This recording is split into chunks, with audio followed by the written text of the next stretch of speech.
ভয়াবহ অগ্নিকাণ্ডে একের পর এক প্রাণহানি ঘটনা তারাপীঠের পর কলকাতার পার্ক স্ট্রিটে এবং প্রাণ হারালেন বেশ কয়েকজন মানুষ।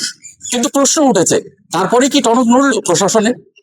আমরা দেখেছিলাম বেশ কয়েক দশক আগে যে আমরির মতো হাসপাতালে অগ্নিকাণ্ডের ঘটনায় প্রাণ হারিয়েছিল বেশ কয়েকজন, এবং তারপরে যে হোটেলগুলো যৌতুকগৃহে আকারে পরিণত হয়েছে, এবং শুধুমাত্র কলকাতা নয়, জেলায় জেলায় বিভিন্ন হোটেলে নেই কোনো বৈধ নথি, লাইসেন্সের, ফায়ার লাইসেন্সের, নেই কোনো বিল্ডিং প্ল্যান, এইরকমই বিভিন্ন অভিযোগ এসছে।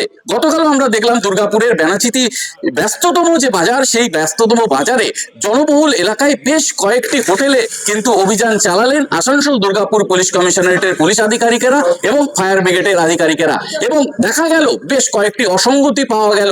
ফায়ারের এমন অনুমতি নেই, তেমনি ফায়ার বিধি যে নিয়ম রয়েছে সেগুলোও কিন্তু তারা লঙ্ঘন করেছেন। অর্থাৎ ফায়ারের যেরকম দুটো এক্সিট গেট দরকার সেগুলো যেরকম নেই প্রত্যেকটা ফ্লোরে ফায়ারের যে ব্যবস্থা, অর্থাৎ অগ্নি নির্বাপন ব্যবস্থা যেগুলো রাখা, সেগুলো কিন্তু অভিযোগ সামনে এসেছে এবং তাদেরকে বৈধ নোটিশ ধরানো হবে। 15 দিনের মধ্যে তারা যদি জবাব না দিতে পারেন তাদের বিরুদ্ধে ফাইনও করা হবে মোটা অঙ্কের, এবং যা যা আইনানুগ ব্যবস্থা নেওয়ার সেটা নেওয়া হবে। কিন্তু আজকে সকাল থেকে ফের একবার দেখলাম তৎপর হয়ে উঠেছেন আবার ফায়ার ব্রিগেডের যারা আধিকারিকরা রয়েছেন। এই মুহূর্তে তল্লাশি অভিযান চালাচ্ছে বেশ কয়েকটি হোটেলে, দুর্গাপুরের যে আরেকটি ব্যস্ততম এলাকা বাস স্ট্যান্ড এলাকা, এবং সেইখানে বিভিন্ন হোটেলে রায়ডাঙ্গা থেকে শুরু করে সেন মার্কেট থেকে বিভিন্ন এলাকায় কিন্তু এই মুহূর্তে অভিযান চালাচ্ছেন। হোটেল কর্তৃপক্ষের সঙ্গে কথা বলছেন ফায়ার ব্রিগেডের আধিকারিকরা, সরাসরি সেই ছবি আপনাদেরকে দেখাচ্ছি, এবং তাদের কাছ থেকে বিল্ডিং প্ল্যান সহ ফায়ারের যে বৈধ নথি সেগুলো কিন্তু খতিয়ে দেখছেন।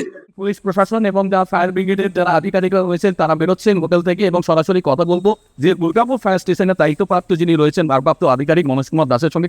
স্যার, আপনারা তো ঘুরছেন কাল থেকে, কি কি দেখছেন? কতগুলো হোটেল আপনারা ভিজিট করলেন?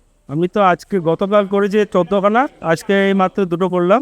এই দুটোতে কোনো ফায়ার সেফটি মেজার দেখতে পাচ্ছি না, আর না লোকাল অথরিটি কোনো বিল্ডিং প্ল্যানের পেপার দেখাতে পারলো ম্যানেজার। ঠিক আছে, এই অবধি আমরা দেখলাম।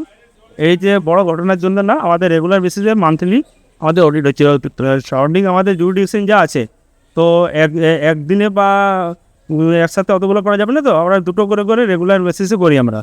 আমরা ফায়ার সেফটি মেজার মেন হচ্ছে লাইফ সেফটি মেজার, যেটা হয় একটা হোটেলের যেটা এক্সিস্ট থাকবে, এক্সিস্টটা আমাকে কতটা ওয়াইড থাকবে, বড় ওয়াইড হতে হবে, দুটো স্ট্যাপ কেস হতে হবে, ওয়াটারের সাফিসিয়েন্ট ওয়াটার আছে কিনা দেখতে হবে, ফায়ার সেফটি পাইপ লাইনের কাজ আছে কিনা এগুলো দেখতে হবে। দেখছি এগুলো নেই কিছুই নেই। ছিলেন দুর্গাপুরের ফায়ার স্টেশনের যিনি আধিকারিক, এবং তিনি যেটা জানাচ্ছেন যে অধিকাংশ হোটেলেই কিন্তু অসঙ্গতি ধরা পড়ছে এবং তাদের বিরুদ্ধে আইনানুগ ব্যবস্থা নেওয়া হচ্ছে। ক্যামেরায় সিনিয়র ভট্টাচার্যের সঙ্গে কাঞ্চন দাস, দুর্গাপুর থেকে দ্য বং ভয়েস।